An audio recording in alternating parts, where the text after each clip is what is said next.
Assalamualaikum warahmatullahi wabarakatuh. Kembali lagi bersama saya Eka Iswandi. Gimana kabar semuanya?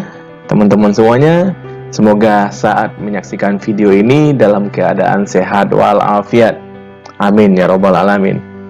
Nah, untuk kali ini konten yang akan disampaikan nantinya tentang bagaimana mensikapi anak yang pemalu.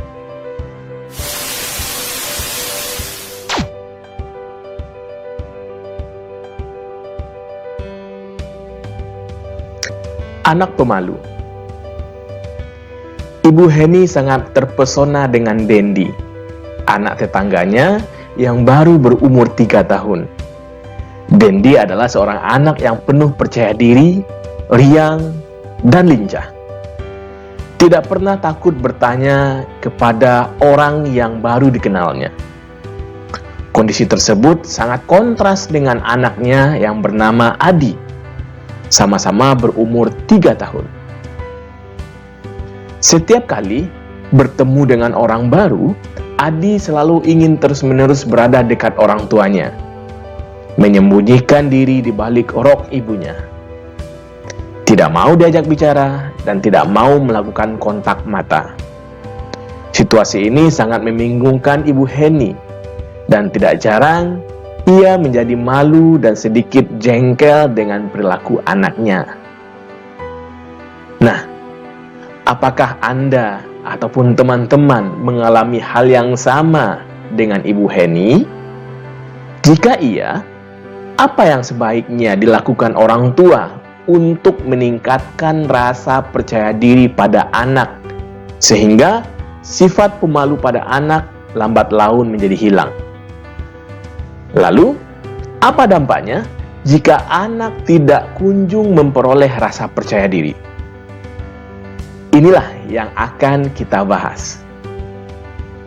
Terlebih dahulu kita akan mencari tahu, apakah pemalu itu? Para ahli nampaknya memiliki beberapa pandangan berbeda tentang perilaku pemalu.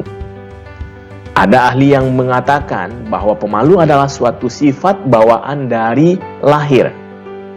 Ahli lain mengatakan bahwa pemalu adalah perilaku yang merupakan hasil belajar atau respons terhadap suatu kondisi tertentu. Secara definitif, kita dapat menjabarkan pemalu sebagai suatu keadaan dalam diri seseorang di mana orang tersebut sangat peduli dengan penilaian orang lain. Dia sangat peduli penilaian orang lain terhadap dirinya dan cenderung merasa cemas karena takut nantinya penilaian yang ada di lingkungan sosial tersebut cenderung untuk lebih buruk. Sehingga apa yang terjadi? Karena ketakutan akan penilaian buruk, maka ia menarik diri untuk tidak tampil ke publik. Nah, kecenderungan menarik diri ini sudah dimulai sejak masa kanak-kanak, bahkan sejak bayi. Loh, kenapa kok sejak dari bayi? Nah, kita bisa lihat, ada bayi-bayi yang menangis jika didekati oleh orang yang baru, tidak mau disentuh, tidak mau digendong, tidak mau dipegang, ya. Sebaliknya, ada juga bayi-bayi yang tidak pemalu. Mereka membiarkan diri mereka berada dekat orang-orang yang baru dikenal. Tidak menolak untuk digendong oleh orang-orang yang baru dikenalnya. Nah, mungkin teman-teman semua pernah menemukan bayi-bayi yang pemalu dan tidak pemalu. Nah, Swallow tahun 2000, seorang psikiater anak memuat daftar hal-hal yang biasanya dilakukan ataupun dirasakan oleh anak-anak pemalu. Yang pertama, menghindari kontak mata. Kedua, tidak mau melakukan apa-apa. Ketiga, terkadang memperlihatkan perilaku mengamuk, ya, atau temper tantrums. Ya. Yang keempat, tidak banyak bicara. menjawab secukupnya. Ya, dia menjawab secukupnya, seadanya aja. Seperti ya, tidak tahu. Ya. Pokoknya secukupnya menjawabnya. Yang kelima, tidak mau mengikuti kegiatan-kegiatan di kelas ataupun kegiatan-kegiatan yang ada di lingkungannya. Keenam, tidak mau meminta pertolongan atau bertanya pada orang yang tidak dikenal. Nah, jadi hanya mau melakukan sebuah interaksi pada orang-orang yang dikenalnya saja.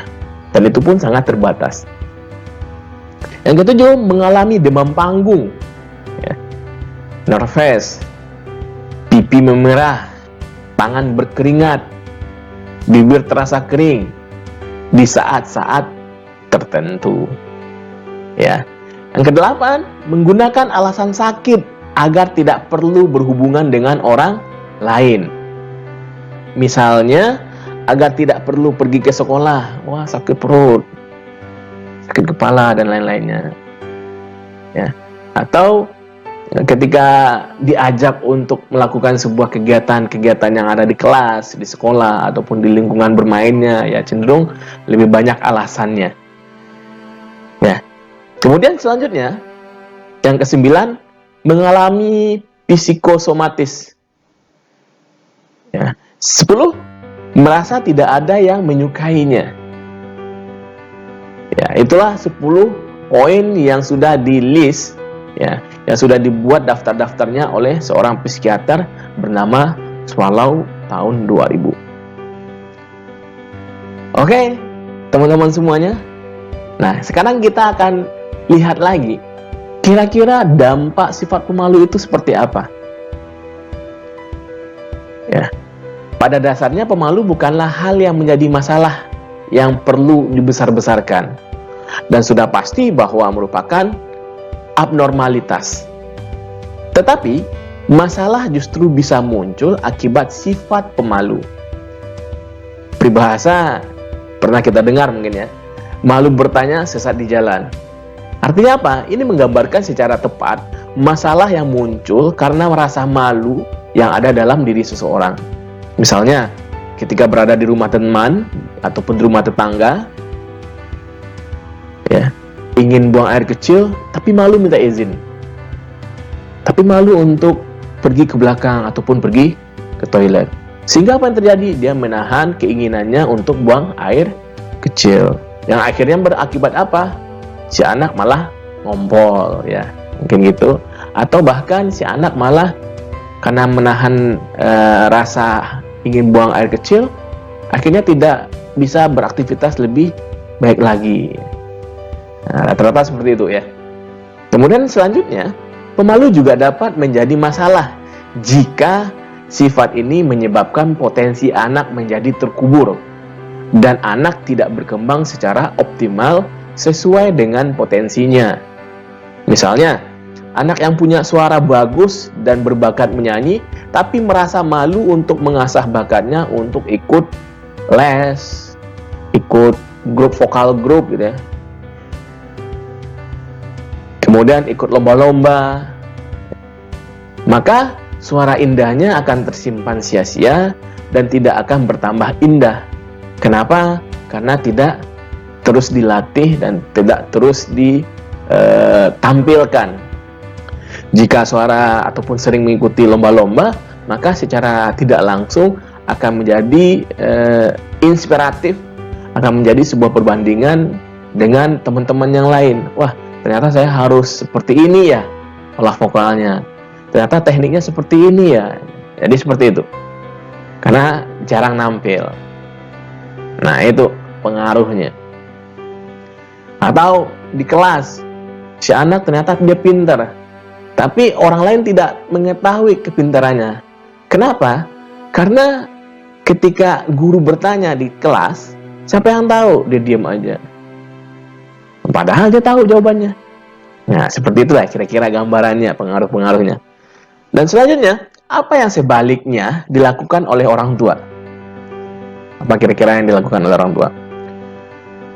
Tanpa mengabaikan pendapat bahwa pemalu merupakan bawaan ataupun karakter terberi atau bukan atau tidaknya, salah satu hal yang perlu diperhatikan adalah bahwa lingkungan memegang peran penting terhadap sifat pemalu ini.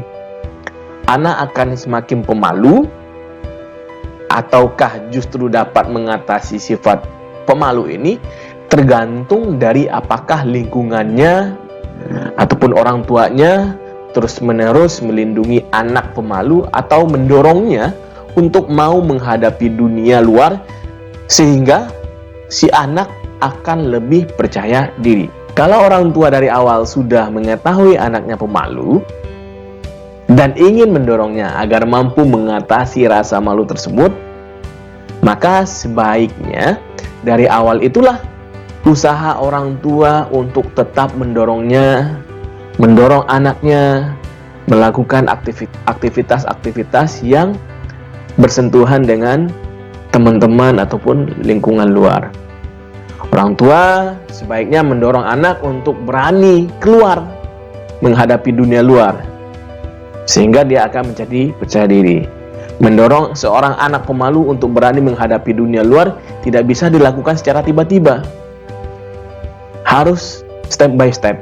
Misalnya, ketika orang tua sudah mencapai titik jenuh melindungi anaknya terus-menerus dan bingung melihat anaknya sampai usia sekian tahun masih tidak mau bergaul dengan anak tetangga, lalu dengan tiba-tiba melepaskan si anak dan mengatakan, "Ayo dong, keluar sana, kamu kan udah besar." Itu mungkin tidak akan menghasilkan sesuai yang diharapkan. Tapi contohnya, ayo sana main PlayStation dengan teman-teman. Ayo ke sana keluar main bola dulu. Nah, tapi orang tua tetap mengawasinya dari jarak yang dijaga. Kondisinya si anak masih bisa melihat orang tuanya ketika dia beraktivitas. Dilakukan terus-menerus, akhirnya orang tua sudah mulai tidak terlihat oleh si anak, tapi anak akan terus bermain sehingga rasa malunya menjadi hilang. Ya. Ada beberapa hal yang dapat dilakukan orang tua untuk membantu anak mengatasi rasa malunya. Yang pertama, orang tua sebaiknya tidak mengolok-olok sifat pemalu anak ataupun memperbincangkan sifat pemalunya di depan anak tersebut. Contoh, dengan mengatakan, "Kamu sih pemalu." Atau, "Iya loh Bu, anak saya ini memang pemalu sekali, sampai repot saya jadinya." Jadi si anak terdoktrin dalam pikirannya, wah saya pemalu. Jadi nggak perlu diolok-olok. Yang kedua, mengetahui kesukaan dan potensi anak, lalu mendorongnya untuk berani melakukan hal-hal tertentu lewat hobi ataupun lewat media hobi dan potensi dirinya itu.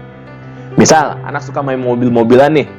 Ketika berada di toko, ia menginginkan mobil berwarna merah, sementara yang tersedia mungkin berwarna lain, ataupun contohnya biru deh. Maka si anak bisa didorong untuk mengatakan kepada pelayan bahwa ia menginginkan warna yang dia inginkan. Jadi suruh si anak bertanya kepada pelayan toko, ada nggak warna yang dia suka, gitu ya. Jadi secara lambat laun mereka ataupun si anak menjadi terbiasa berkomunikasi dengan orang-orang selain dari orang tuanya. Yang ketiga, lakukan role playing bersama anak. Misalnya seperti pada contoh nomor 2 di atas. Ya, nomor 2 tadi ya, ke toko. Anak belum tentu berani untuk berbicara pada pelayan toko sekalipun didampingi. Maka ketika berada di rumah, orang tua dan anak bisa bermain peran seolah-olah berada di sebuah toko. Ya. Jadi main peran-peranan gitu ya. Nah, orang tua jadi pelayan toko, si anak yang bertanya tentang warna yang disukainya. Sahabat semuanya, mungkin itu yang bisa disampaikan untuk konten kali ini tentang anak pemalu. Terima kasih, jangan lupa subscribe, like, komen, dan share-nya supaya channel ini lebih berkembang ke depannya. Terima kasih. Assalamualaikum warahmatullahi wabarakatuh.